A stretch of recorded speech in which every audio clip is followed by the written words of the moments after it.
Hello दोस्तों, आज का टॉपिक बहुत ज्यादा अमेजिंग है, बहुत ज्यादा ऑसम है यार, बहुत ज्यादा अलग है। और वो है कि मोक्ष की प्राप्ति कैसे करें। हमारे एक बहुत अच्छे भाई हैं, राकेश भाई। तो उन्होंने कहा था कि सर मोक्ष के बारे में एक वीडियो बनाइए, ऐसा उन्होंने कहा था। तो सच में हम उनके रिक्वेस्ट के ऊपर ये कर रहे हैं, क्योंकि वो भाई हमारे लिए बहुत ज्यादा इंपॉर्टेंट है। इसीलिए तो मोक्ष की प्राप्ति कैसे करें। बहुत सारे लोगों को आपने देखा होगा, जो इनोसेंट लोग होते थे वो हमेशा भगवान की भक्ति क्या करते थे कि हमें मोक्ष की प्राप्ति हो जाए। ऐसे वो हमेशा क्या करते थे, हमेशा पुनर्जन्म क्यों होता है उसको पहले समझिए। हमारा जन्म क्यों होता है? जब भी इंसान मरता है ना, जब भी इंसान मरता है तो हमेशा वो कोई भी ख्वाहिश या डिजायर हमेशा रखता है कि मैं जिंदगी में ये नहीं कर पाया, तो हमेशा इसे डिजायर रखता है। इसी वजह से उसको मोक्ष की प्राप्ति नहीं होती, या उसको कहते हैं कि पुनर्जन्म हो जाता है, ऐसा हो जाता है।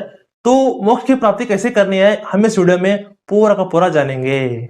और पहला पॉइंट ये कि काम क्रोध और लोभ को त्यागना। यानी कि अगर आपको मोक्ष की प्राप्ति करनी है तो सबसे अच्छा तरीका यह है कि आप काम क्रोध और लोभ को त्याग दो। हर एक भगवान ने, हर एक शास्त्र में ऐसा कहा गया है कि अगर आपको मोक्ष की प्राप्ति करनी है तो आपको काम क्रोध और लोभ इन तीनों को त्यागना पड़ेगा। इंसान के तीन दुश्मन ऐसे बोले जाते हैं। एक कलयुग है, इसमें ये तीनों गुण जो बहुत ज्यादा पाए जाते हैं, तो इसको आपको त्यागना पड़ेगा। पहला क्या है? काम। यानी कि बहुत सारे लोगों में, आजकल के लड़का लड़कियों में काम की भावना बहुत ज्यादा हो गई है, इस वजह से बहुत सारे अधर्म होते हैं। और तो दूसरा है क्रोध। यानी कि बहुत सारे लोग क्या करते हैं, हमेशा छोटी छोटी बातों पे गुस्सा आ जाता है, हमेशा हमेशा गुस्सा आ जाता है, मारपीट करते हैं, ये खून करते हैं, ऐसा बहुत बार हो चुका है। और तीसरा है लोभ। यानी कि पैसे का लोभ और सत्ता का लोभ। आजकल क्या आप देख सकते हो कि सिर्फ सत्ता के लिए या सिर्फ पैसे के लिए लोग दूसरों को भी मार डालते हैं। ऐसे एक भयंकर दुनिया यहाँ पे आ चुकी है। अगर आपको मोक्ष की प्राप्ति करनी है तो तीनों को त्यागना पड़ेगा। भगवत गीता में भी भगवान श्री कृष्ण जी ने अर्जुन को कहा है कि तेरे को मोक्ष प्राप्ति करने के लिए इन तीनों को त्यागना पड़ेगा, क्योंकि काम क्रोध और लोभ ये तीनों नरक के द्वार हैं। समझे? अगर आप इन तीनों में रहोगे तो आप नरक को प्राप्त करोगे, अगर आप इन तीनों चीजों को छोड़ोगे तो आप मोक्ष प्राप्ति कर जाओगे। तो यह है पहला तरीका। और दूसरा पॉइंट ये है कि अहंकार को त्यागना। सबसे अमेजिंग बात, सबसे आसान तरीका यह है कि आपको अहंकार को त्यागना पड़ेगा। भगवत गीता में भी ये बहुत बार बोला जाता है कि भगवान के और इंसान के, बोलते हैं ना कि भगवान यहाँ पे और इंसान यहाँ पे है, तो उसके बीच का जो दीवार है ना वही अहंकार है। सिर्फ भगवान में और इंसान में बहुत ज्यादा दूरी नहीं होती। यहाँ पे जो हम भगवान देखते हैं, भगवान और हम देखते हैं ना, हमारे बीच में बहुत ज्यादा अंतर नहीं है सर। सिर्फ और सिर्फ अहंकार का अंतर है। अगर हम अहंकार को त्याग दें तो भगवान अपने आप प्रकट जाते हैं और उनके धाम को हमें ले जाते हैं, ऐसा बोला जाता है। आप किसी भी भगवान के, यानी कि किसी भी धर्म के हो ना, किसी भी भगवान को मानते हो ना, हमेशा उस भगवान के और आपके बीच में हमेशा एक दीवार रहेगी, और वो है अहंकार का। अगर आपके अंदर अहंकार की भावना ज्यादा है, ईगो की भावना अगर ज्यादा है, तो आपको मोक्ष की क्या, कभी भी सिद्धि की यानी कि सफलता की प्राप्ति भी कभी नहीं होगी। भगवान श्री कृष्ण जी इसके बारे में बहुत बोलते हैं कि आपको अहंकार को त्यागना पड़ेगा। आपने बहुत सारे लोगों को देखा होगा कि नारद जी को अहंकार आ गया था, बलराम जी को अहंकार आ गया था, सुदर्शन चक्र को अहंकार आ गया था। तो इन तीनों के अहंकार को कृष्ण जी ने क्या किया? तोड़ दिया, और फिर से वो अपने, यानी कि फिर से वो एक हो गए। ऐसा बहुत बार हो चुका है। तो आपको भी करना चाहिए कि अहंकार को त्याग दीजिए, आप मोक्ष की प्राप्ति करोगे, ऐसा भगवान श्री कृष्ण जी ने कहा है। तो कितना सच होगा आप ये देख सकते हो।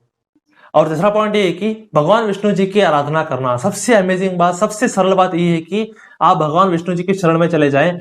बहुत सारे शास्त्रों में यही कहा गया है कि आप भगवान विष्णु जी की अगर आप शरण में जाएंगे तो आपको मोक्ष की प्राप्ति हो सकती है, ऐसा बहुत सारे लोगों ने कहा है। कलयुग में भी हजारों लोगों ने भगवान विष्णु जी की शरण में जाकर क्या किया है? मोक्ष की प्राप्ति की है। आप देख सकते हो कि कलयुग है, कलयुग में अधर्म का कितना तांडव हो रहा है, बुरे लोगों को कितना सम्मान दिया जा रहा है, पैसे के लिए, सत्ता के लिए लोग दूसरों को मार रहे हैं। आप देख सकते हो कितना थोड़ा पाप क्या हो रहा है, वर्षों वर्ष से बढ़ता ही जा रहा है। तो आपको मोटिवेटेड रहने के लिए, आपका अगर आप भला चाहते हो, अगर आप सफलता पाना चाहते हो, आप बोलते हैं ना कि भोग का और मोक्ष का दोनों का भी प्राप्ति करना चाहते हो, सबसे सरल तरीका क्या है? आप विष्णु जी की शरण में चले जाए। भगवत गीता में भी यही कहा गया है। गरुड़ पुराण, या बोलते हैं ना कि हम भगवान विष्णु जी के दशावतार, इस सारे के सारे अवतारों में एक बात बहुत कही गई है कि आपको भगवान विष्णु जी की शरण में जाना चाहिए। और क्या करना चाहिए? एक मंत्र बोला गया है। एक मंत्र को अगर आप रोज बोलेंगे तो आपको मोक्ष की प्राप्ति हो जाएगी, और वो है कि हरे कृष्ण कृष्ण कृष्ण हरे हरे, हरे राम राम राम हरे हरे। इस सरल मंत्र का अगर आप रोज जप करेंगे, भगवान विष्णु जी की शरण में चले जाएंगे, तो आपको मोक्ष की प्राप्ति होगी। ऐसा क्या है? तीनों पॉइंट है। अगर आप ये तीनों टिप को अगर आप अपनाओगे, जरूर क्या करोगे? आप मोक्ष की प्राप्ति करोगे। मोक्ष की प्राप्ति करना कोई सरल बात नहीं है, क्योंकि इच्छाओं को त्यागना पड़ता है, अहंकार को त्यागना पड़ता है। तो इसके लिए हमें बहुत सारा कठिन परिश्रम करना पड़ेगा। अगर आप सच में मोक्ष की प्राप्ति करना चाहते हो, अगर आप सच में भगवान को देखना चाहते हो इन आंखों से, तो आपको तीनों के तीनों काम आपको करने पड़ेंगे, तभी कुछ हो सकता है, मोक्ष की प्राप्ति हो सकती है। तो आपको हमारा वीडियो कैसा लगा, मुझे पता है कि आपको बहुत ही मस्त लगा होगा। अगर आपको अच्छा लगा तो आप क्या कीजिए, जरूर सर बहुत सारा लाइक कीजिए यार, बहुत सारे लोगों के साथ शेयर कीजिए। जो लोग अधर्म के रास्ते पे हैं, जो लोग बुरा काम करते हैं ना, तो उनको जरूर क्या कीजिए, शेयर कीजिए। और थोड़ा बात क्या कीजिए, सब्सक्राइब कीजिए, और बेल आइकन जो है ना उसको भी जरूर दबा देना, क्योंकि तभी पता चलेगा ना आपको कि हम ऐसे अच्छे अच्छे वीडियो छोड़ रहे हैं। तो आप जरूर क्या कीजिए, सब्सक्राइब कीजिए। तो stay blessed, stay awesome and go self made.